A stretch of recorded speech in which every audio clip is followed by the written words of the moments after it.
Ana dewa ngangkang jagat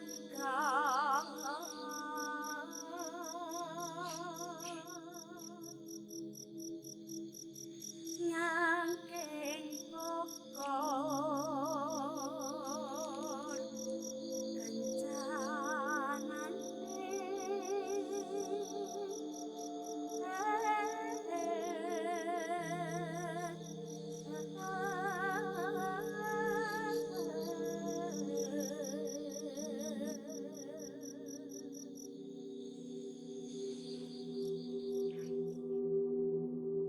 Bagi kawan-kawan lapak horor yang udah ngedengerin cerita-cerita yang udah cukup lama di lapak horor, mungkin nggak asing atau familiar dengan nama Ustadz Uri.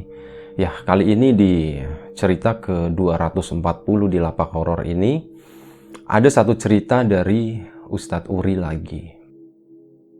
Belum lama, mungkin sekitar 2 minggu yang lalu. Ya, sekitar 2 minggu yang lalu. Jadi kan ceritanya gue mau mau ngejalanin nih salah satu channel sayapnya lapak horor ya, yaitu Riam Biru.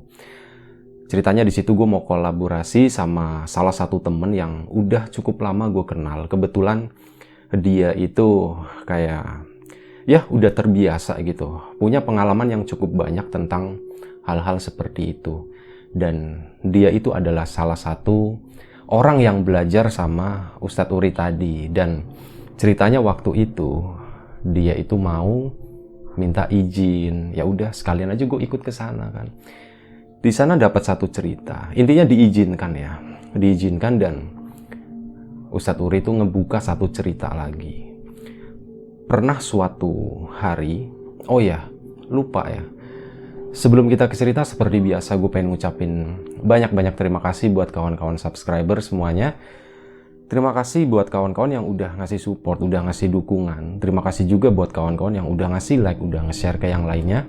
Nggak lupa juga, terima kasih banyak buat kawan-kawan yang udah ninggalin komentar. Ini hari ini gue ngetek cukup sore, belum ada jam 9 malam. Kalau misal ada suara-suara ribut riuh yang masuk dari luar ya harap dimaklumi ya. Balik lagi ke cerita tentang Ustadz Uri tadi. Singkat cerita, malam itu tuh kita di sana kurang lebih sampai hampir jam 12 malam. Ya hampir tengah malam kita di sana dari sekitar jam 8 malam. Jadi suatu hari, belum lama kejadiannya, baru sekitar 10 tahun yang lalu, ada salah satu tetangganya Ustadz Uri. Ceritanya ya dari muda dia itu udah merantau ke ibu kota ya. Di sana dia jualan nasi goreng. Tapi banyak faktor yang mengganggu dagangan dia gitu. Akhirnya dia pun di sana bangkrut dan memutuskan untuk pulang kampung. Nah, di kampung itu, di sebuah bangunan, tepatnya nggak jauh dari rumahnya Ustadz Uri, itu adalah rumah orang tuanya yang udah meninggal, namanya Pak Kahar. Dan rumah itu tuh lama nggak ditempatin. Itu adalah rumah yang udah tua, tapi bukan rumah besar ya. Rumah kecil yang kalau misal orang mau masuk ya, orang dewasa mau masuk, itu udah hampir kayak hampir sundul kayak gitu. Rumahnya tuh nggak terlalu tinggi. Seperti itu, dia memutuskan pulang kampung, tinggal di rumah itu bersama istrinya dan anaknya. Anaknya masih kecil. Tinggallah mereka di situ, yang dulunya itu ditempatin sama orang tuanya, dan dia kecil juga, ya hidupnya di situ gitu. Singkat cerita, baru sekitar 4 hari orang itu tinggal di situ, atau ya sebut aja Mas Jono gitu ya. Ini nama udah gue samarin. Mas Jono tinggal di situ bersama istrinya kurang lebih sekitar 4 hari. Suatu malam, tiba-tiba itu ada orang yang ngetok pintu. Tok tok tok, Assalamualaikum. Tok tok tok, Assalamualaikum. Sampai 3 kali. Istrinya sama Mas Jono itu bingung kan, wah ini siapa ya malam-malam kok datang gitu. Itu udah lewat tengah malam. Mereka bingung, ini siapa gitu, kok ada tamu tengah malam. Suaranya itu seorang pria ya, suara pria. Udah akhirnya, Bu, saya buka dulu ya pintunya, katanya. Oh iya Mas, tapi hati-hati Mas gitu, takutnya siapa gitu, takutnya orang-orang nggak bener atau rampok atau gimana gitu kan. Ya Mas Jononya siapa yang mau dirampok dari kita gitu kan. Ini kan lagian rumah ini juga lama nggak ditempatin gitu. Akhirnya Mas Jono pun keluar kamar menuju ke pintu depan. Didengerin lagi gitu kan. Itu masih ada suara sek gitu. Tapi nggak ada suara ketokan. Mas Jono tahu, oh orangnya itu masih ada di depan pintu situ. Akhirnya dibuka, cekrek. Pas dibuka Mas Jono itu kaget. Astagfirullahaladzim katanya. Jadi Mas Jono itu ngelihat ada dua sosok. Laki-laki dan perempuan. Usianya itu kisaran sekitar 50 tahun. Udah agak sepuh ya. 50 tahun. Yang bikin Mas Jono takut, syok itu adalah cara mereka berpakaian. Dua-duanya itu pakai kemben. Yang laki-laki, yang perempuan itu semuanya pakai kemben. Dan kembennya itu Mas Jono langsung ngeh gitu ya. Itu adalah mori atau kafan yang udah kotor. Kayak gitu, dipakai. Yang istrinya tuh badannya agak gempal. Pakai kemben. Suaminya pun sama. Suami laki-laki ya, kita nggak nyebut itu suami istri, nggak tahu gitu. Yang jelas laki-laki dan perempuan berdiri di sana. Melotot, ngeliatin Mas Jono dan katanya matanya tuh merah. Merah bukan nyala enggak, tapi kayak misal orang kena sakit mata kayak gitu. Matanya tuh merah dan agak begini ya. Agak turun matanya itu. Itu terus ngeliatin Mas Jono. Mas Jono sempat diem di situ, antara takut, bingung, dan ya bingung mau ngomong apa gitu. Terus akhirnya Mas Jono memberanikan diri. Wonten opo Pak, Bu, katanya seperti itu. Ada apa Pak, Bu, katanya. Kahar mana? Katanya kayak gitu, nanya langsung. Kahar? Lah, Pak Kahar kan pun sedo katanya. Pak Kahar itu udah meninggal gitu. Nah, si dua sosok itu dikasih tahu seperti itu cuma diem aja, dan mereka tuh kayak gini, kayak ngelongok, ngeliatin yang ada di sekitaran di ruang tamu itu. Ngelongok kayak gini, dan mereka tuh masuk gitu.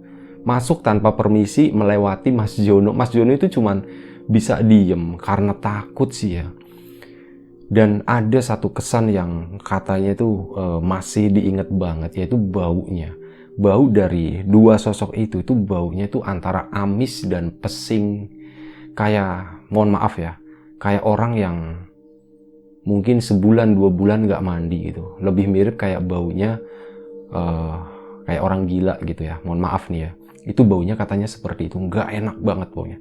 Itu masuk ke sana, Mas Jono cuman bingung, diem doang. Berharap ya dua sosok itu tuh nggak masuk lebih ke dalam ya. Kalau misal lebih masuk ke ruang tengah, ke ranah istri sama ada anaknya di sana ya, mungkin Mas Jono akan bertindak. Tapi mereka cuma di ruang tamu. Terus mereka keluar lagi. Cara keluarnya tuh bagus banget gitu. Cara keluarnya tuh mundur. Mundur keluar, nggak bilang terima kasih, nggak bilang apa, udah pergi aja. Hilang ditelan kegelapan malam gitu. Jadi rumah itu di depannya tuh masih kebun. Masih kebun yang cukup luas, cukup lebat. Nah mereka tuh masuk ke sana. Terus Mas Jono buru-buru nutup gitu kan. Balik lagi ke kamar. Ada apa Pak? Gitu. Ada apa Mas? Tadi ada orang aneh. Ada 2 orang pakai baju kemben, tapi kembennya itu pakai mori gitu. Kayak morinya pocong, katanya kayak gitu. Waduh Mas, jangan nakut-nakutin. Iya beneran deh, sumpah, katanya seperti itu. Ya udah tidur. Akhirnya mereka pun tidur. Nah, keesokan harinya orang tadi, si Mas Jono itu datang ke rumahnya Ustadz Uri karena tahu Mas Jono itu sama Ustadz Uri, ya mereka tahulah latar belakangnya itu seperti apa. Datang ke Ustadz Uri. Kang, manggilnya Kang ya. Kang Uri, saya tuh semalam ada ngalamin hal yang aneh. Aneh kenapa katanya? Saya semalam didatengin sama 2 sosok. Laki-laki dan perempuan. Yang serem intinya kayak gitu. Diceritain lah ya semuanya yang semalam dialami itu. Oh gitu ya. kamu yakin itu orang atau bukan, kata Ustadz Turi. Ya kalau menurut saya sih itu bukan orang, Kang, katanya. Itu tuh aneh lah kalau orang tuh nggak kayak gitu, dan saya tuh masih kenal orang-orang di sini tuh siapa aja, dan mereka tuh bukan orang sini gitu. Dan cara pakaiannya pun kayak gitu, itu bukan orang kayaknya. Oh ya udah. Sebentar, kata Ustadz Turi itu sebentar ya. Ustadz Turi cuman diem aja gitu ya. Cuman diem kayak ngelamun kayak gitu. Terus nggak lama setelah itu bilang, John, karena Jono lebih muda ya, dipanggilnya John, nanti saya coba ke Pak Mustafa deh, katanya. Loh, kenapa, Kang? Katanya. Ada apa, Kang? Ya, ada sesuatu kayaknya, nggak bisa kalau memang diiniin sendiri gitu, karena jujur aja ada sesuatu yang lebih complicated ya, ada sesuatu yang complicated, yang lebih pelik dari apa yang kita tahu, apa yang kita bayangkan gitu. Dengan kedatangan dua sosok itu, akhirnya Ustadz Turi pun sama Mas Jono itu pergi ke rumahnya Pak Mustafa. Pak Mustafa itu kayak salah satu sesepuh di desa itu. Usia beliau itu udah sekitar 70, hampir 80 tahun lah. Akhirnya sowan ke sana Ustadz Turi sama Mas Jono, diceritain, Pak Mus, mohon maaf mengganggu waktunya gitu, tapi ada sesuatu yang sangat penting yang pernah dialami sama Mas Jono tadi malam, dan saya tuh merasakan sesuatu. Ini ada hubungannya sama Pak Mus juga, katanya seperti itu. Oh, ada apa gitu. Pak Mus nanya kan. Akhirnya diceritain sama Ustadz Turi, seperti ini. Oh, ternyata seperti itu gitu. Seperti itu nggak dijelasin. Ustadz Turi juga, enten opo nggih, Pak? Ada apa nggih, Pak? Ada apa ya, Pak? Gitu ya. Terus kata si Pak Mustafa, ya masalahnya ini udah masalah lama sebenarnya, antara bapaknya Jono sama ada seseorang lagi, Pak Samidi katanya. Jadi udah Pak Kahar, Pak Samidi, Pak Mustafa. Jadi dulu kita itu temenan gitu, tapi memang ada konflik ya, dan kebetulan saya itu sebagai penengahnya antara si Mas Kahar sama Mas Samidi. Itu emang mereka tuh konflik bahkan dari kecil ya, meskipun mereka main bareng tapi mereka tuh nggak pernah cocok. Pak Mustafa sebagai penengahnya, dan itu berlangsung terus menerus sampai meninggalnya Pak Kahar. Pak Samidi itu masih hidup sampai sekarang.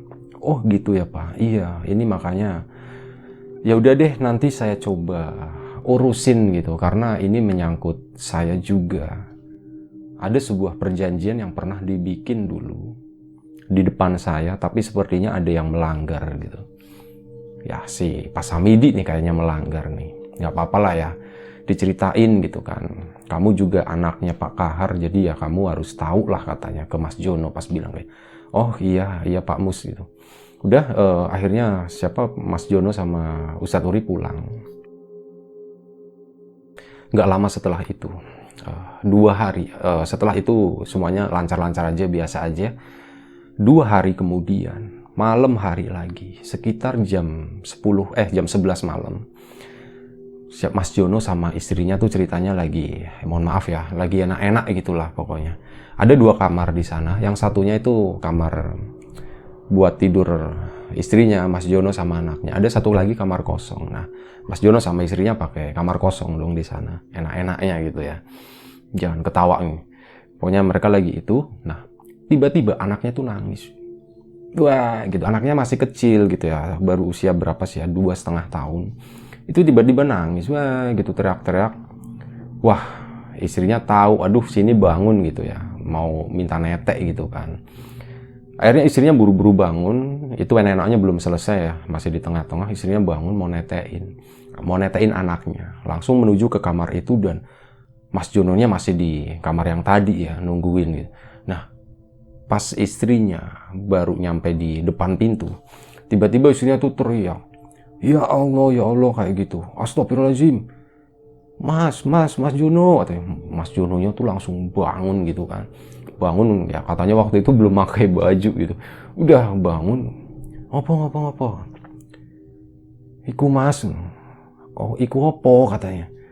Itu tadi ada yang nenenin si ini si Dede gitu. Ah yang bener katanya, iya tadi ada yang nenenin. Yang nenenin tuh mbak-mbak agak gemuk, pakai kemben doang dan kembennya tuh kotor banget katanya seperti itu. Mas Jono jadi inget kan, wah ini yang semalam nih gitu. Istrinya juga langsung engeh kan, mas ini jangan-jangan yang kemarin malam itu datang itu mas, itu nggak bener nih mas. Wah serem nih kayak gini. Akhirnya udah dari semenjak kejadian itu ya enak-enaknya Mas Jono jadi keputus, nggak dilanjutin malam itu. Ya udah mereka akhirnya tidur nungguin anaknya yang ada di sana. Udah singkat cerita selesai malam itu. Keesokan harinya datang lagi ke rumahnya Ustadz Uri. Kang, semalam datang lagi dan kali ini lebih parah Kang. Saya ngerasa bener-bener terganggu. Dia yang perempuan itu udah berani netein anak saya katanya. Wah itu udah netein atau belum ya? Ustadz Uri nanya. Kata istrinya itu belum netein Kang. Jadi dia tuh baru ngebuka kembennya doang, mau ngasih ya. Anaknya masih nangis gitu kan. Terus istrinya datang, jadi memang belum sempet netein si anaknya itu. Oh ya udah syukur alhamdulillah deh. Pokoknya begini, kalau misal nanti anaknya sampean sakit atau apa, ada yang nggak beres, itu kemungkinan udah ditetein ya. Nanti bawa aja ke sini. Tapi sampai beberapa hari kemudian, sampai 2 hari kemudian, alhamdulillah anaknya tuh nggak apa-apa. Dan setelah itu Pak Mustafa itu datang. Bukan datang, sorry. Pak Mustafa itu nyuruh orang manggil Mas Jono sama Kang Uri buat datang ke musola yang ada di situ. Kebetulan musolanya itu di depan rumahnya Ustadz Uri ya, ada musola kecil. Nah di situ mereka tuh ngobrol di situ. Karena apa ya? Mungkin ini masalah kayak etika sih ya. Orang tua ngedatengin anak muda kan kayaknya nggak pantas, makanya dibuatlah satu tempat, yaitu di musola tadi, tempat yang netral ya. Meskipun musola itu letaknya di depan rumahnya Ustadz Uri persis, tapi Pak Mustafa itu lebih memilih di musola tadi. Mereka bertiga itu ngobrol. Jadi gini, nanti kita bertiga hari ini ba'da asar nanti sore kita ke rumahnya Pak Samidi katanya. Akhirnya sore itu mereka pun janjian ketemu lagi. Mas Jono sama Ustadz Uri itu ke rumahnya Pak Mustafa dan lanjut ke rumahnya Pak Samidi. Assalamualaikum katanya. Waalaikumsalam. Wah Pak Samidi di situ kaget. Wah enten opo niki mus katanya. Enten opo. Ada apa ini mus katanya. Apa iki mus kok dengaren dolan rene katanya. Ada apa mus kok tumben banget main kesini katanya. Ya ada sesuatu yang ingin saya omongin dan saya juga ngebawa nih anaknya Kahar gitu. Katanya kayak gitu. Oh iya ya silakan. Disuruh masuk semuanya. Duduk di situ. Mau minum apa katanya. Nah kata Pak Mus nggak usah katanya. Nggak usah dikasih apa-apa. Kita cuman kesini mau ngobrol aja, mau silaturahmi. Oh ya silakan. Akhirnya udah ngomong tuh. Samidi ya. Udahlah, yang udah lama, yang udah berlalu, itu jangan diulang-ulang terus katanya. Lah maksudmu apa? Mus katanya. Maksudmu apa Mus ngomong kayak gitu? Ya aku ngerti katanya. Saya tuh tahu kamu masih belum selesai dengan Kahar ya. Masih belum selesai dengan Kahar. 2 sosok laki-laki dan perempuan yang pakai kemben itu saya kenal gitu. Itu mainan kamu dari dulu gitu. Kenapa disuruh ke rumahnya si Jono ini gitu? Jono tuh nggak tahu apa-apa. Urusannya kamu sama Kahar gitu. Jangan lanjutin ke sana dong katanya kayak gitu. Di situ Ustadz Uri pun cuman diem aja. Jono apalagi ya. Mas Jono cuman diem aja, nih ada apa sih sebenarnya, nggak ngerti sama sekali.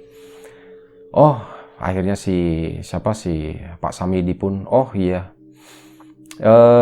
sebenarnya terus terang aja, memang masalahnya udah selesai dan nggak mau diperpanjang lagi. Tapi entah kenapa Itu bukan suruhan saya katanya. Itu bukan suruhan saya. Lah, bukan suruhan kamu gimana? Orang mereka itu peliharaan kamu kok katanya.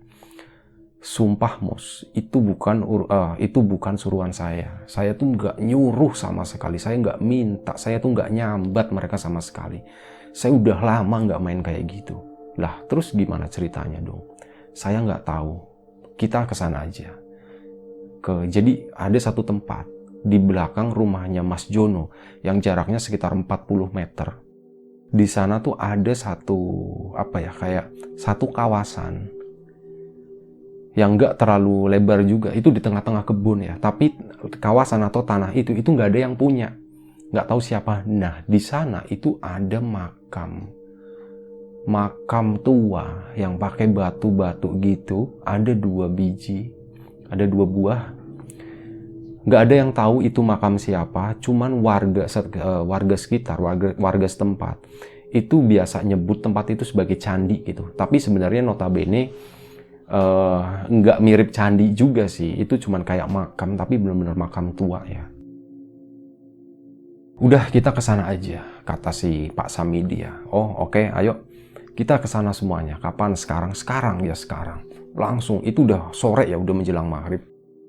Tapi ya Pak Mus gini, tapi ini jangan lewatin maghrib ya. Kalau maghrib ya nanti saya pulang dulu, saya mau ngimamin musola katanya kayak gitu. Nah, Pak Mus itu salah satu imam musola di kampung itu. Akhirnya udah sore itu mereka berangkat menuju belakang rumahnya Mas Jono. Jarak sekitar 40 meter. Ya nggak kelihatan kalau dari rumahnya Mas Jono itu nggak kelihatan langsung karena itu udah kebun semua. Itu masuk ke dalam sana.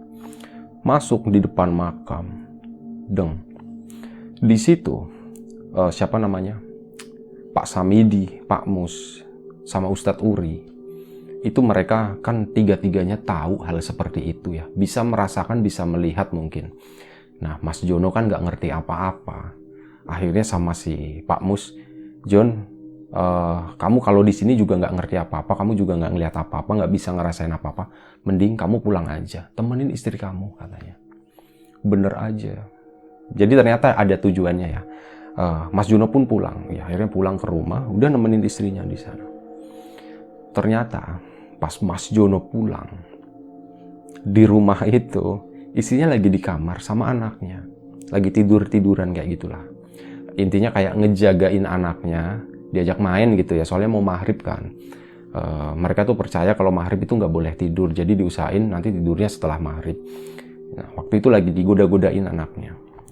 Pas Mas Jono masuk, Assalamualaikum, gitu, jegrek langsung buka pintu gitu kan. Kaget banget, astagfirullahaladzim. Kamu lagi katanya. Mas Jono tuh udah agak sedikit berani ya, karena udah ya ngerasa di belakangnya itu udah ada dekingan gitu, ada Pak Mus sama ada Ustadz Uri, ditambah lagi nanti si ini ya Pak Samidi ya. Dia udah mulai berani gitu kan. Mau ngapain di sini katanya. Jadi si 2 sosok tadi yang pakai kemben, laki-laki sama perempuan itu udah duduk di ruang tamunya Mas Jono. Ruang tamu yang sebenarnya nggak ada sofanya ya, cuman kayak gelaran karpet doang. Mereka duduk di situ gitu. Duduk dan diem aja begini, ngadep ke arah depan sana. Diem aja. Mas Jono langsung buru-buru masuk ke dalam kamar. Itu yang 2 sosok itu benar-benar dicuekin. Ya Mas Jono juga nggak ngerti mau ngapain, intinya cuma kayak ngegertak doang ya. Mas Jono masuk nemenin istrinya di sana. Udah marip-marip mereka di sana, dua-duanya, dan nggak tahu apa yang terjadi di belakang sana sama Pak Mus, sama Ustadz Uri, sama Pak Samidi. Dan tepat azan maghrib, mereka bertiga tiba-tiba pulang. Nanti apa yang terjadi nanti ya ceritanya. Mereka pulang ke rumah Mas Jono, mampir ke situ. Assalamualaikum katanya. Waalaikumsalam. Nah Mas Jono pas keluar gitu kan, nengok di ruang tamu, oh udah nggak ada gitu. Nah jadi siapa sih Pak Mus itu bilang, John, insya Allah nggak apa-apa, insya Allah selamat gitu. Apa namanya, 2 sosok itu, ini kita nggak bisa ngejelasin secara secara gamblang gitu ya. Sekarang nanti aja lah, kalau misalnya ada waktu selepas Isya nanti kita silaturahmi, nanti kita kesini lagi katanya. Kita di musola depan aja, di musolanya Ustadz Uri aja katanya seperti itu. Oh, nggih katanya Pak Mustafa. Akhirnya udah Pak Mustafa karena memang ada urusan di musola ya, akhirnya buru-buru pulang. Pak Samidi juga pulang, sama Ustadz Uri juga pulang. Nah, selepas Isya, mereka kumpul di musola tadi. Dan Mas Jono itu ngajak istrinya sama anaknya. Kenapa? Karena istrinya nggak berani ditinggal sendirian di rumah gitu kan. Ya udah, akhirnya ngajak ke situ. Nah, Pak Mus kan nggak tega ngelihat ada anak kecil. Waduh, Jono, ini kenapa diajak ke sini istrinya, katanya takut di rumah sendirian, takut. Oh ya udah, gini aja deh, saya nggak tega nih ngeliat ada anak kecil kayak gini, kita di rumah kamu aja, katanya. Nggak apa-apa, katanya. Wah, nggak apa-apa nih Pak Mus, katanya. Udah, nggak apa-apa, santai aja. Akhirnya mereka pindah dari musolanya Ustadz Uri, pindah ke rumahnya Mas Jono di situ. Istrinya ya bikinin, jadi ada minuman kayak gitu ya, dibikinin minuman sementara mereka ngobrol di ruang tamu situ. Jadi begini, tadi sore itu mereka berdua itu adalah penunggunya, jin penunggu 2 makam yang dikeramatkan sama warga ya. Di sana mereka itu penunggu di sana. Mereka tuh nggak baik, mereka tuh jahat gitu. Dan ini adalah mainannya Samidi dulu. Mainannya Samidi buat ya ngerjain orang lah kayak gitu. Dan dulu antara Kahar sama Samidi itu ya seperti yang saya bilang tadi, mereka tuh punya konflik yang berkepanjangan sampai Kahar akhirnya meninggal kayak gitu. Nah, mereka perang, intinya seperti itu. Salah satu sambatannya yaitu tadi, si ini sama si itu. Dan antara Kahar dan Samidi itu rebutan buat nguasain 2 makhluk itu, yang sebenarnya kata Pak Mus itu bukan apa-apa gitu. Pak Mus kebetulan di situ ceritanya kayak sebagai penengahnya ya. Akhirnya udah, singkat cerita, sorry gue nggak bisa ngejelasin secara detail gitu, nggak. Paling mungkin sekitar 30% secara garis besarnya aja ya. Kurang lebih seperti itu. Dulu tuh sempat ada konflik antara Pak Samidi dan Pak Kahar, di mana Pak Mus itu sebagai penengahnya. Akhirnya malam itu selepas Isya, setelah anaknya, udah agak malam ya, setelah anak sama istrinya itu masuk kamar, nggak ada suara dan sepertinya mereka itu tidur. Mereka tuh pindah dari dalam rumah, pindah ke halaman, ada tanah kosong di situ.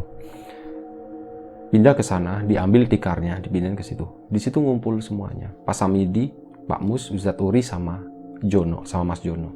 Ngumpul di situ kayak duduk melingkar. Jadi gini, kita mau manggil mereka ke sini dan udah setelah itu kita cuman mau ngomong, jangan ganggu ke sini lagi, karena tadi sore ya kita tahu mereka tuh lagi jalan-jalan gitu.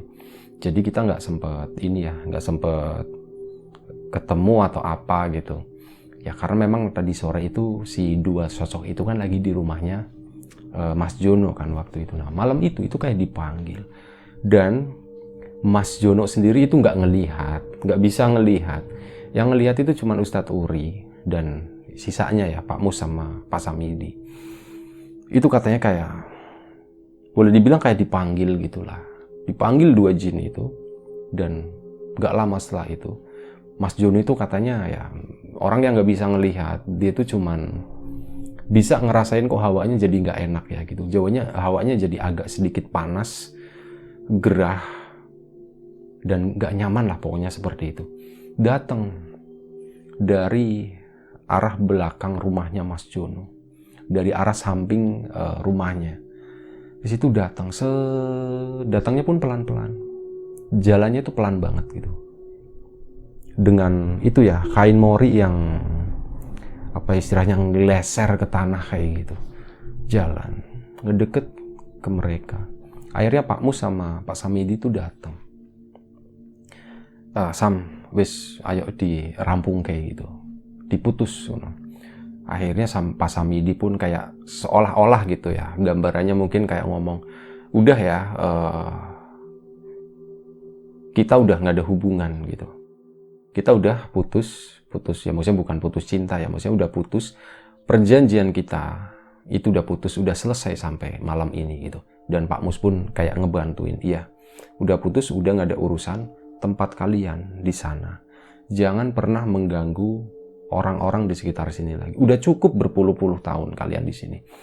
Kalau kalian nggak bisa menghargai permintaan ini, ya udah, itu artinya kita bisa bertindak lebih jauh dan kalian nanti yang rugi, katanya seperti itu. Kayak ada ancaman lah dari Pak Mus dan Pak Samidi. Pak Samidi sebenarnya setengah-setengah sih.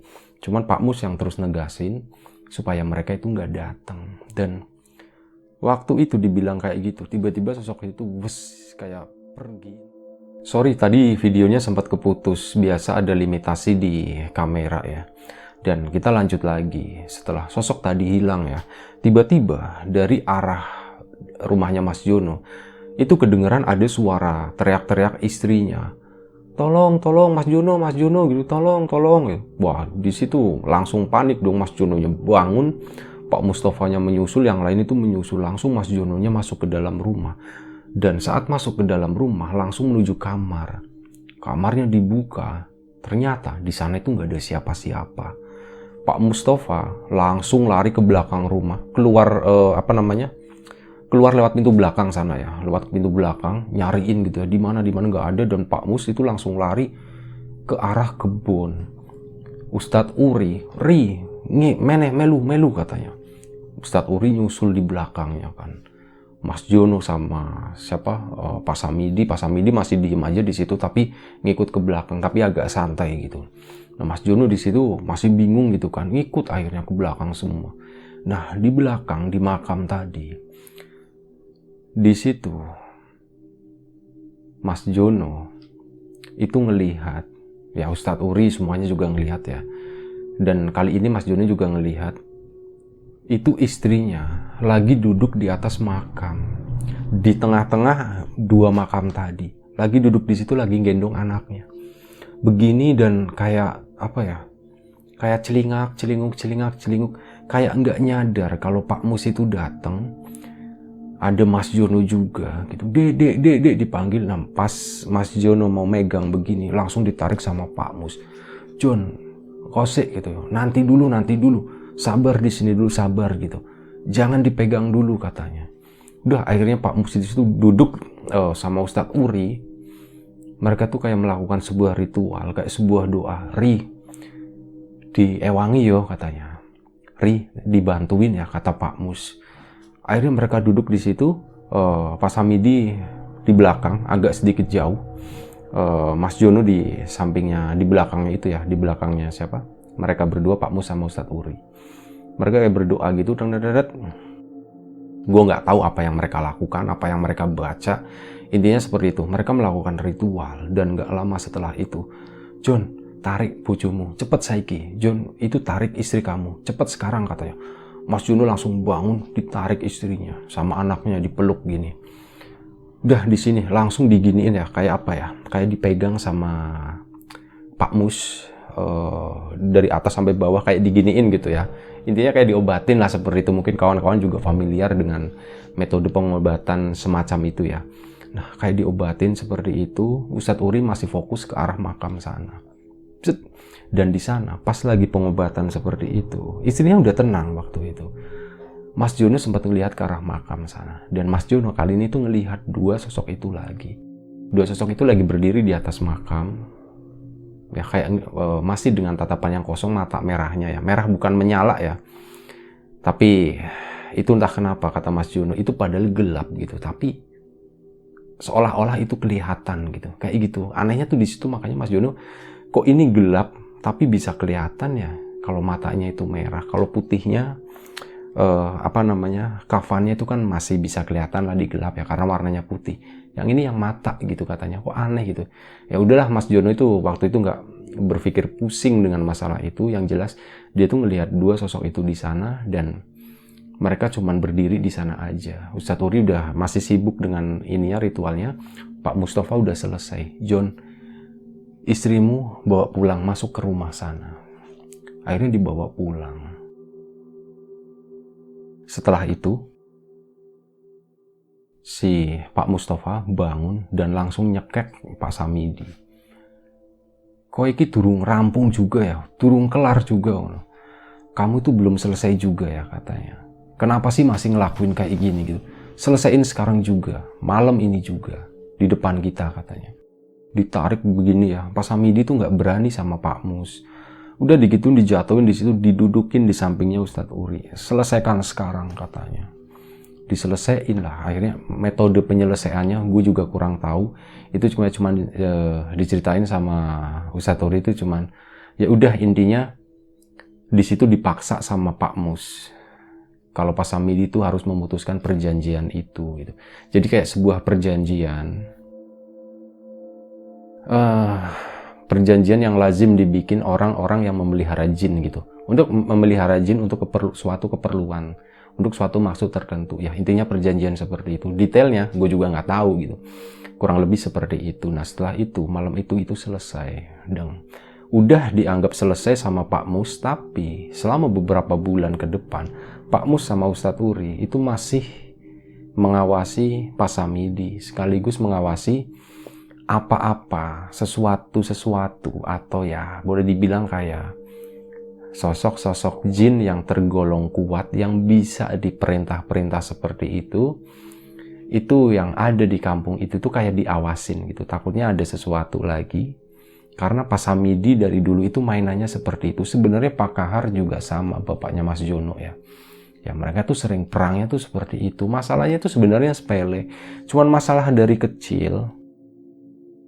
Mereka berdua itu emang saingan, dan itu berlanjut sampai gede, sampai tua, sampai akhirnya salah satunya meninggal, Pak Kahar. Dan Pak Samidi bukannya selesai, tapi mau ngehajar juga keturunannya, yaitu Mas Jono. Ya kurang lebih seperti itu ceritanya. Singkat cerita sampai sekarang, alhamdulillah Mas Jono itu baik-baik aja. Kayak udah dikasih pagar kayak gitu juga. Dan Mas Jono itu sekarang belajar sama Ustadz Uri juga.